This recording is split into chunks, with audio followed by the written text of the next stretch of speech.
जय श्री कृष्णा। राधे राधे। आइए सुनते हैं गुरुवार व्रत कथा। इस कथा को सुनने से मिलेगी देव बृहस्पति की कृपा। देव गुरु बृहस्पति को बुद्धि और शिक्षा का कारक माना जाता है।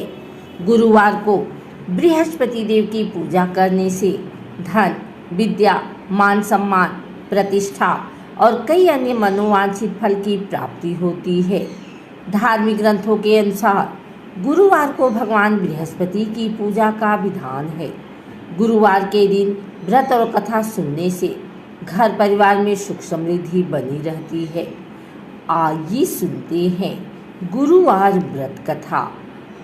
देव गुरु बृहस्पति को बुद्धि और शिक्षा का कारक माना जाता है। कथा के अनुसार प्राचीन काल की बात है, किसी राज्य में एक बड़ा प्रतापी और दानी राजा राज्य करता था।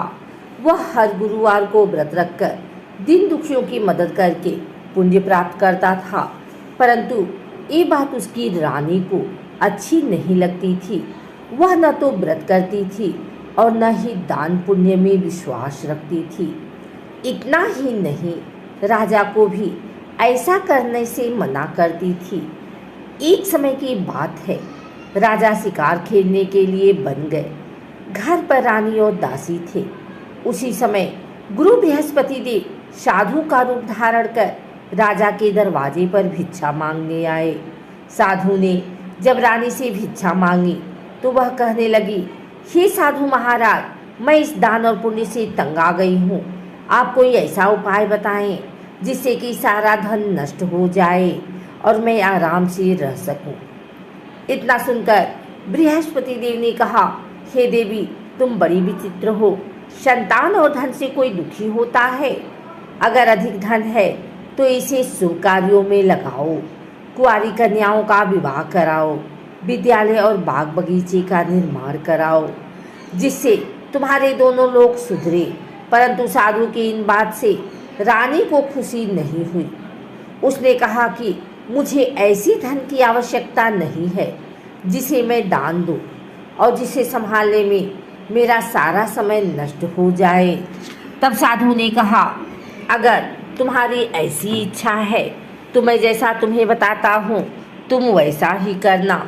गुरुवार के दिन तुम घर को गोबर से लीपना, अपने बालों को पीली मिट्टी से धोना, राजा से हजामत बनाने को कहना, भोजन में मांस मदिरा का प्रयोग करना, कपड़े धोबी के यहाँ धुलने देना।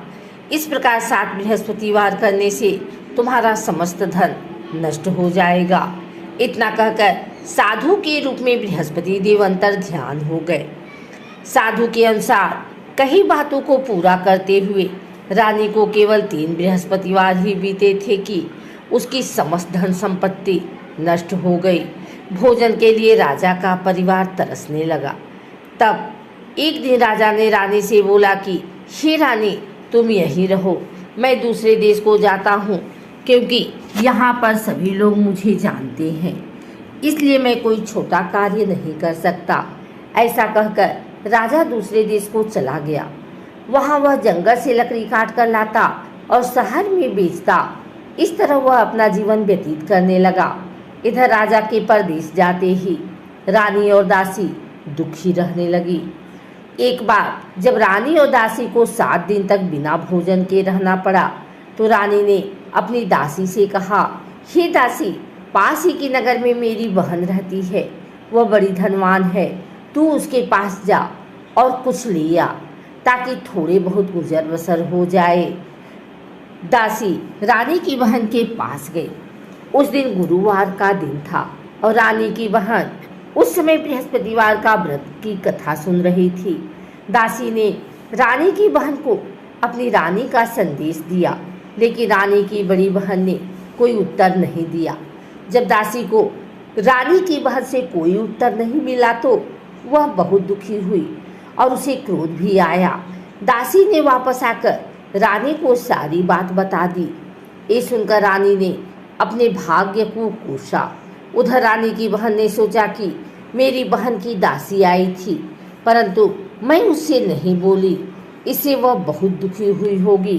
कथा सुनकर और पूजा समाप्त करके वह अपनी बहन के घर आई और कहने लगी, ही बहन, मैं बृहस्पतिवार का व्रत कर रही थी। तुम्हारी दासी मेरे घर आई थी, परंतु जब तक कथा होती है तब तक न तो उठते हैं और न ही बोलते हैं, इसलिए मैं नहीं बोली। बताओ दासी क्यों आई थी?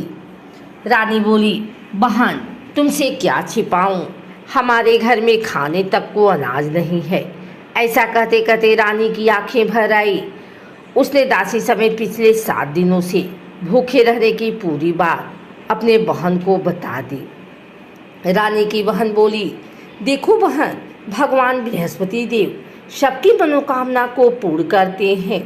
देखो, शायद तुम्हारे घर में अनाज रखा हो।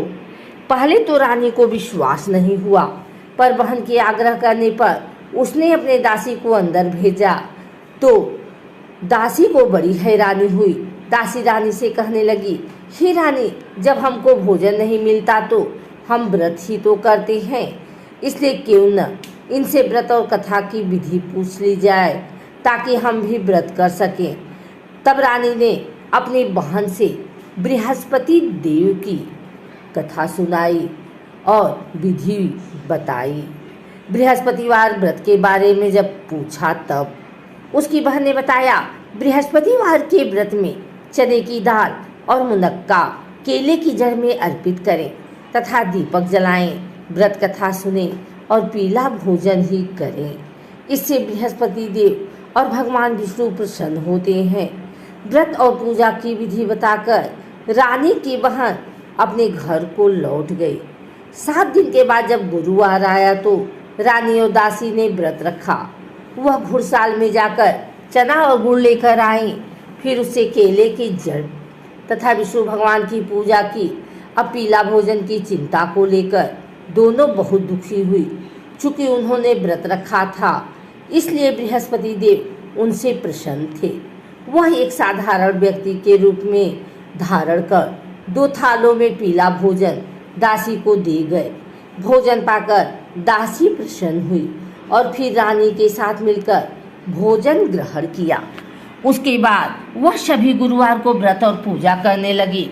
बृहस्पति देव की कृपा से उनके पास फिर से धन संपत्ति आ गई, परंतु रानी फिर से पहले की तरह आलस्य करने लगी। तब दासी बोली, देखो रानी, तुम पहले भी इस प्रकार आलस्य करती थी, तुम्हें धन रखने में कष्ट होता था, इस कारण सभी धन नष्ट हो गया। और अब जब देव बृहस्पति की कृपा से धन मिला है तो तुम्हें फिर से आलस्य होने लगा है। रानी को समझाते हुए दासी कहती है कि बड़ी मुसीबतों के बाद हमने ये धन पाया है, इसलिए हमें दान पुण्य करना चाहिए, भूखों को भोजन कराना चाहिए और धन को शुभ कार्यों में खर्च करना चाहिए।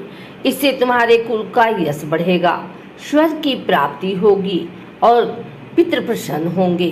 दासी की बात मानकर रानी अपना धन शुभ कार्यों में खर्च करने लगी। इससे पूरी नगर में उसका यश बढ़ने लगा। बृहस्पतिवार व्रत कथा के बाद श्रद्धा के साथ आरती करनी चाहिए। इसके बाद प्रसाद बांटकर उसे ग्रहण करना चाहिए।